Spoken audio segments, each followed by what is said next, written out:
you, and thanks very much for joining me on the show. So how's your Tuesday been?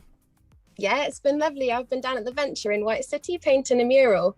Oh, I love this. I mean, we were going to talk about this later, but let's just go straight in and let's just have the teaser, shall we now then? So go on. The Venture at White City, for those that don't know, some brilliant stuff goes on there. So just sum up a little bit about what it's all about and what you've been doing there today. So basically, I've been part of a project which was organised by Strike a Light, which was called Creative Community Activists. So there was 4 of us who were all young artists in Gloucestershire, all with a project that was kind of doing something positive for local people during the lockdown. So mine was I ran some workshops with local families in White City, and then using those workshops, we designed some art that's going to go up on the building, which is what I'm painting right now. So it's a mural, but it's painted on pieces of wood, which are then going to go onto the building. And the children came up with the designs, and I'm painting it right now. Oh, amazing. I always think when you see these massive murals, I always look at them and I think, how on earth has that appeared there? How has it all come together? So how long have you been kind of actually getting this out? Was today the first day or this week, the first week? This is the 3rd day I've been working on it. So I started last week and then I've been working on it for the last few days, but I've been really lucky with the weather. It's been amazing. Yeah, that's true, actually. You couldn't really have asked for better weather, I suppose, in doing that. No. Talk me through the process so far then. What might have people seen you getting up to so far?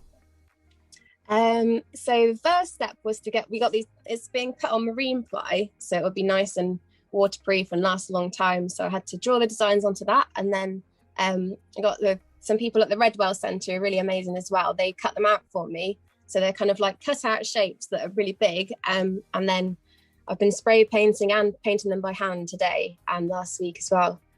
Wow. Okay. So a lot of work's going into this. What's the sort of timescale for getting it all up there and it being finished there, Nala? Hopefully it should be finished by the end of this week or kind of early next week. Right, okay, all right. And, when it comes to those initial designs then, talk me through that process, meeting with lots of young people and kind of really getting to know what they want to see. So what was that like? Yeah, it was really great. So it was kind of like we did it over 4 weeks of workshops, kind of coming up with lots of ideas about, all of my artwork is very kind of like nature themed. And I was really keen to kind of like bring that as well. And like the children that I was working with, they were kind of very enthusiastic about nature too, and particularly like how nice it's been kind of going for walks out in nature and observing the seasons during lockdown when things have been like very, very samey in our day-to-day lives. Yeah. So we kind of worked together and they came up with loads of amazing ideas of the sort of things they'd like to see, like the kind of things that they've seen on their walks and like their favourite parts of the seasons, and then we all worked together to create those into a design for each season. So it's 4 pieces that are going up, right? And then a little bonus piece as well. So were these 4 pieces? Are they all going up at the same time, or as the seasons change? Talk me through how it's going to work. Well, the initial idea was to have 1 piece going up a week, but I'm not quite sure if we're still going to do that or not. I might have got a little bit over-ambitious with the project initially, but we'll see. There's nothing wrong with being over-ambitious, Ella. I think that sounds good. And you pleased with how it's going so far? It sounds really exciting. Yeah, it's been amazing. I'm so grateful for the opportunity, and it's been amazing working with Strike a Light and with the Venture as well. And I had Susie Roberts was a mentor to me as well as part of the project. All of us got a mentor. I think she was speaking to somebody on Radio Gloucestershire maybe about 2 weeks ago. She was here. Yeah. We were talking about the caravan. Yeah, have you seen the Golden Caravan? No, I've seen some photos of it though. I'm really looking forward to seeing it in person. It looks incredible. Actually, I hope that Susie isn't listening, because it's called the Golden Den and it's a caravan. I'll be in trouble calling it the Golden Caravan.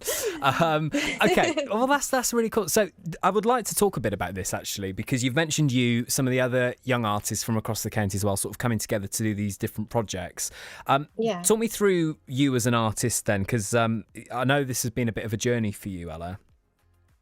Yeah, so initially I started out, I'm kind of like a designer and artist. So when I began, I was mainly running a design brand called Lotus, and I use that name like as my artist name as well.